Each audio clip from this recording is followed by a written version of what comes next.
नमस्कार मेरे प्यारे साथियों, मैं हूं आपकी आरती और आपका स्वागत है हमारे चैनल स्पिरिचुअल आर्ट में, जहां हम आत्मा की आवाज को सुनते हैं और मन के रहस्यों को समझते हैं। ये वो स्थान है जहां हम बाहर की नहीं, भीतर की यात्रा करते हैं। और आज की यह यात्रा बेहद महत्वपूर्ण है, क्योंकि आज हम बात करने वाले हैं एक ऐसे विषय की जो लगभग हर इंसान के जीवन को छू कर गया है। आज हम जानेंगे कि उदासी और डिप्रेशन में फर्क क्या है। अक्सर लोग इन दोनों को एक जैसा मान लेते हैं, परंतु इन दोनों के बीच एक गहरा अंतर है जो समझ लिया जाए तो जीवन की दिशा बदल सकती है। उदासी यानी सैडनेस और डिप्रेशन यानी डिप्रेशन दोनों ही मन की अवस्थाएं हैं, लेकिन इनकी जड़ें और असर अलग हैं। उदासी एक भावना है जो आती है और चली जाती है, जबकि डिप्रेशन एक स्थिति है जो व्यक्ति के पूरे अस्तित्व को पकड़ लेती है।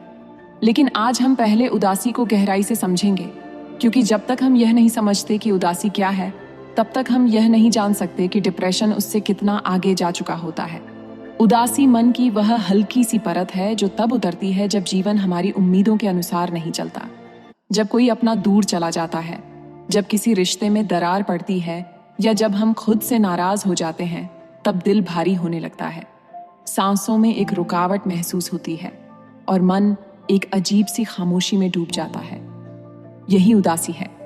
ये दर्द का एक रूप है, लेकिन यह विनाशकारी नहीं बल्कि शिक्षाप्रद है। उदासी हमें अपने भीतर देखने का अवसर देती है। यह हमें ठहरने और सोचने की जगह देती है कि आखिर जीवन हमें क्या सिखाना चाहता है। यह आत्मा का संदेश है जो कहती है, अब थोड़ा रुक जा, अब थोड़ा महसूस कर, क्योंकि बहुत दिनों से तू बस भाग रहा था। उदासी हमें यह एहसास दिलाती है कि हमारे भीतर भावनाओं की एक नदी बह रही है, और जब वह नदी कभी रुकती है तो हमें उसके बहाव का मूल्य समझ आता है। उदासी हमेशा किसी कारण से जुड़ी होती है, कभी किसी व्यक्ति से, कभी किसी परिस्थिति से, कभी किसी अधूरे सपने से। यह हमारे मन की प्रतिक्रिया है। जीवन की घटनाओं पर अगर आप ध्यान से देखें तो पाएंगे कि उदासी भी एक उपहार है, क्योंकि यह हमें गहराई देती है। जब कोई व्यक्ति कभी उदास नहीं होता तो वह जीवन की सच्चाई को नहीं समझ पाता। उदासी हमें करुणा सिखाती है, दूसरों के दर्द को समझने की क्षमता देती है। यह हमें मानव बनाती है।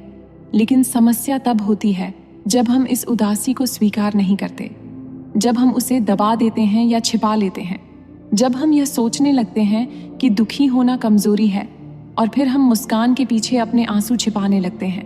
धीरे धीरे यह दबा हुआ दर्द हमारे भीतर जमने लगता है, और यही वह पल होता है जब उदासी धीरे धीरे गहराई पकड़ने लगती है।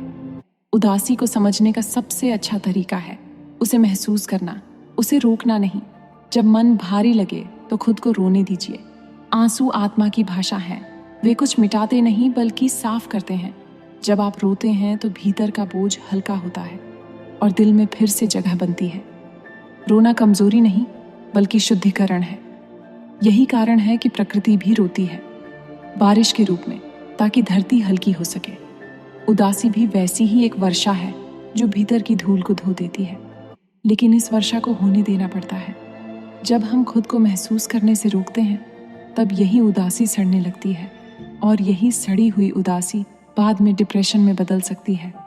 अगर आप जीवन में उदास हैं तो यह जानिए कि आप टूटे नहीं हैं, आप बस गहराई में जा रहे हैं। जैसे समुद्र के शांत तल पर लहरें धीमी हो जाती हैं, वैसे ही उदासी का मतलब होता है कि आत्मा अब कुछ नया सीखने को तैयार है।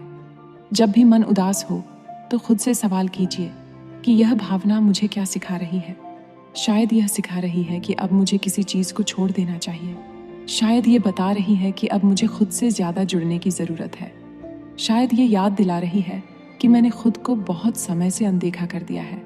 उदासी से बाहर आने का पहला कदम है उसे स्वीकार करना, खुद से कहना कि हाँ, मैं उदास हूँ, लेकिन यह भी जानना कि यह भावना स्थायी नहीं है। यह आएगी और चली जाएगी। जैसे हर रात के बाद सुबह आती है, वैसे ही हर उदासी के बाद एक नई खुशी आती है। यह जीवन का नियम है। जब हम इस सच्चाई को समझ लेते हैं तो उदासी हमें डराती नहीं बल्कि हमें मजबूत बनाती है। अब बात करते हैं इसे ठीक करने की। सबसे पहले अपने मन से भागना बंद करें। अपने भीतर के विचारों को सुनिए, अपने शरीर को महसूस कीजिए और अपने दिल से पूछिए कि वह क्या चाहता है। अगर मन भारी है तो खुद को प्रकृति के बीच ले जाइए, पेड़ों के बीच बैठिए, सूरज की किरणों को चेहरे पर पड़ने दीजिए, हवा को महसूस कीजिए। ये सब चीजें आपके भीतर की ऊर्जा को संतुलित करती हैं। किसी भरोसेमंद व्यक्ति से बात करें। बातचीत मन का बोझ हल्का करती है। अपने मन की बातें दिल में मत रखिए। अगर कोई नहीं है तो खुद से बात कीजिए, खुद को गले लगाइए। खुद से कहिए कि सब ठीक होगा, क्योंकि हर चीज का एक समय होता है और यह समय भी गुजर जाएगा। उदासी में अपने मन को सृजन की ओर लगाइए। कुछ लिखिए, कुछ बनाइए, कुछ सीखिए, क्योंकि सृजन आत्मा को गति देता है। जब आप कुछ नया करते हैं तो आपके भीतर की ऊर्जा बाहर निकलती है और यही ऊर्जा धीरे धीरे उदासी को कम करने लगती है।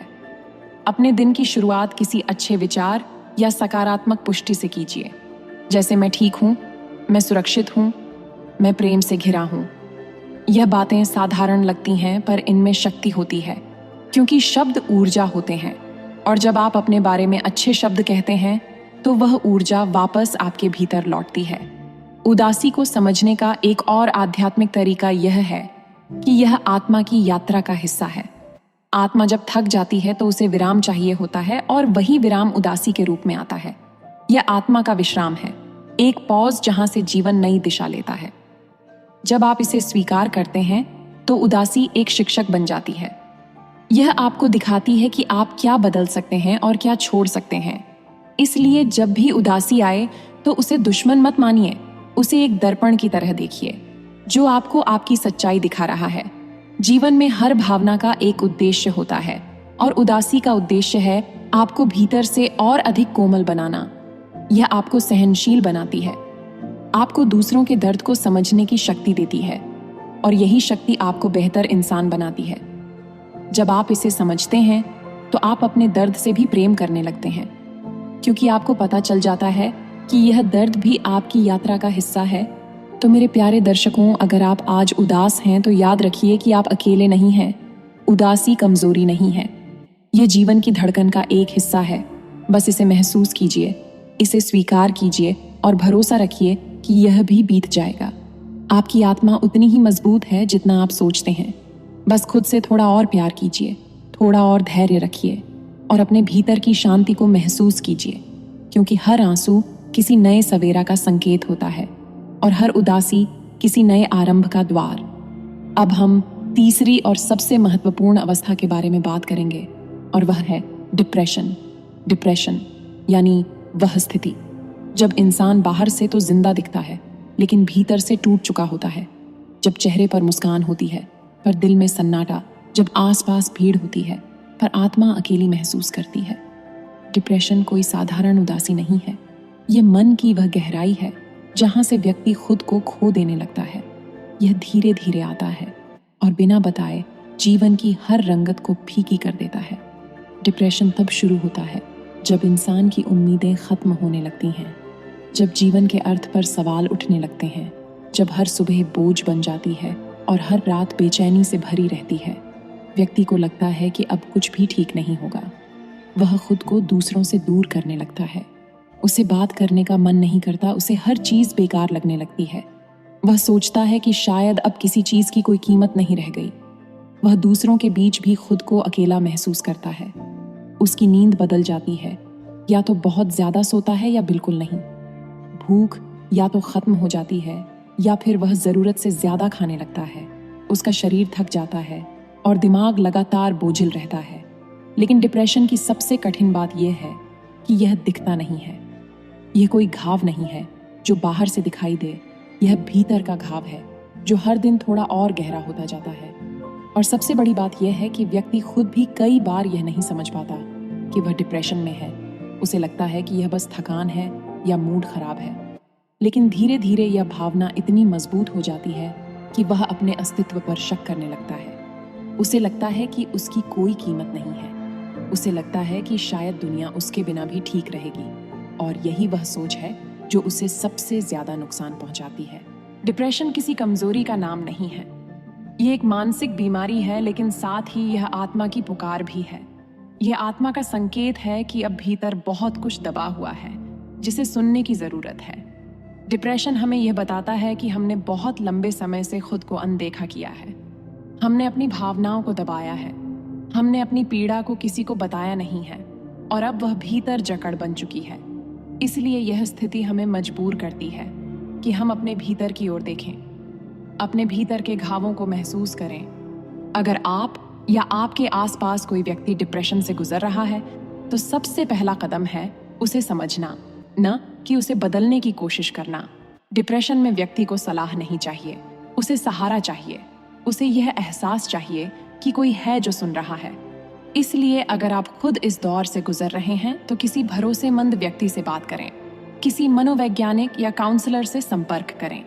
यह कोई शर्म की बात नहीं, बल्कि आत्म देखभाल का पहला कदम है। अगर आप किसी ऐसे व्यक्ति को जानते हैं जो लगातार उदास है, चुप है या अपने आप को अलग कर रहा है, तो उसके पास बैठिए। उससे कहिए कि मैं तुम्हारे साथ हूँ, भले कुछ कहो मत, पर मैं यहाँ हूँ। ये शब्द बहुत गहरे असर करते हैं, क्योंकि डिप्रेशन में व्यक्ति को सबसे ज्यादा जरूरत होती है किसी के सच्चे साथ की। अब बात करते हैं इसे पहचानने की। उदासी और डिप्रेशन में फर्क पहचानना बेहद जरूरी है। उदासी किसी घटना से जुड़ी होती है और समय के साथ कम हो जाती है, जबकि डिप्रेशन बिना किसी कारण के भी लंबे समय तक बना रहता है। उदासी में व्यक्ति रो सकता है, लेकिन डिप्रेशन में आंसू भी सूख जाते हैं। उदासी में दर्द होता है, पर डिप्रेशन में सुन्नपन होता है। उदासी सिखाती है, जबकि डिप्रेशन भीतर को खाली कर देता है। अगर कोई व्यक्ति हफ्तों या महीनों से बिना कारण निराश है, थका हुआ है, किसी काम में रुचि नहीं ले पा रहा है, तो यह संकेत हो सकता है कि वह डिप्रेशन में है। अब सवाल उठता है कि इससे बाहर कैसे आया जाए। तो पहला कदम है मदद मांगना।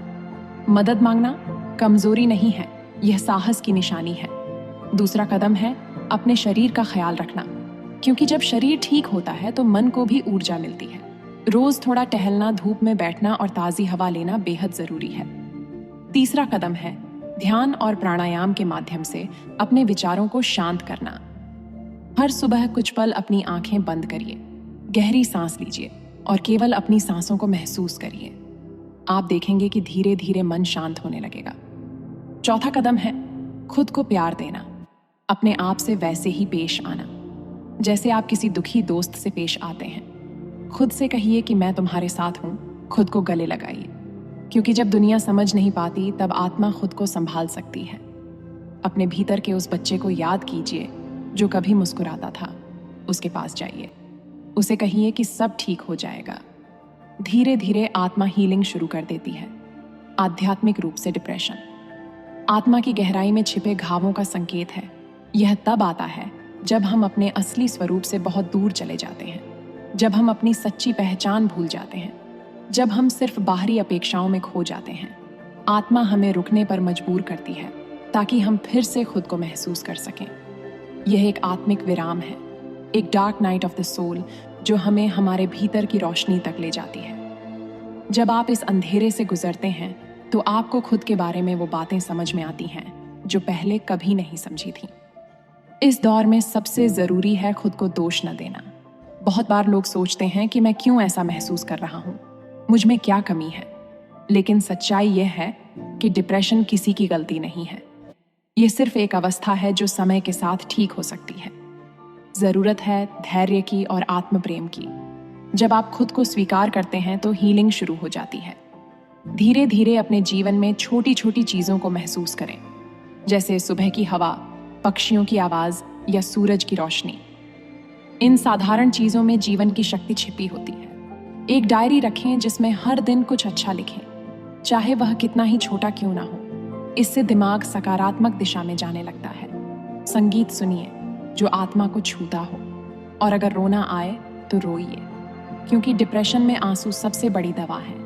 वे आत्मा की सफाई करते हैं। अगर कभी आपको लगे कि अब सब खत्म हो गया है, तो बस एक बात याद रखिए, कुछ भी स्थायी नहीं होता, ना दर्द न अंधेरा। यह दौर भी बदलेगा। जैसे हर सर्दी के बाद वसंत आता है, वैसे ही इस अंधेरे के बाद भी उजाला आएगा। बस थोड़ा खुद पर, ब्रह्मांड पर और उस शक्ति पर जो हर पल आपके साथ है। डिप्रेशन से बाहर आने का एक और रास्ता है सेवा, दूसरों की मदद करना। जब आप किसी और के चेहरे पर मुस्कान लाते हैं तो आपकी आत्मा अपने दर्द से ऊपर उठती है, क्योंकि प्रेम और सेवा ही वो ऊर्जा है जो हर घाव को भर देती है। धीरे धीरे आप महसूस करेंगे कि आप फिर से जीवन में लौट रहे हैं, फिर से मुस्कुरा रहे हैं, क्योंकि हर आत्मा में हीलिंग की क्षमता होती है, बस उसे याद दिलाने की जरूरत होती है।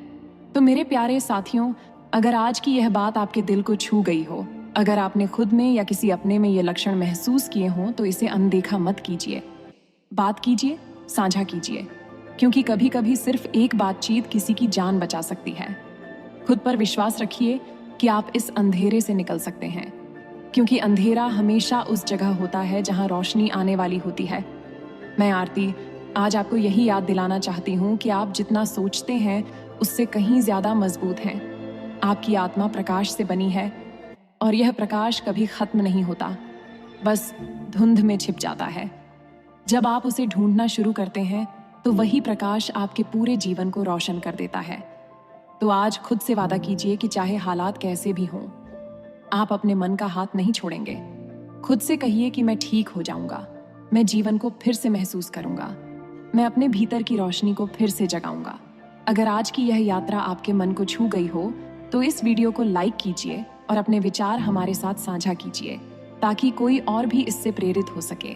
और अगर आपने अब तक हमारे चैनल स्पिरिचुअल आर्ट को सब्सक्राइब नहीं किया है तो जरूर करिए, क्योंकि हम हर हफ्ते आपके मन और आत्मा की यात्रा पर नई बातें लेकर आते हैं। याद रखिए, जीवन में चाहे जितना भी अंधेरा हो, प्रकाश हमेशा रास्ता ढूंढ लेता है, और वह प्रकाश आपके भीतर है, उसे बस जगाना है।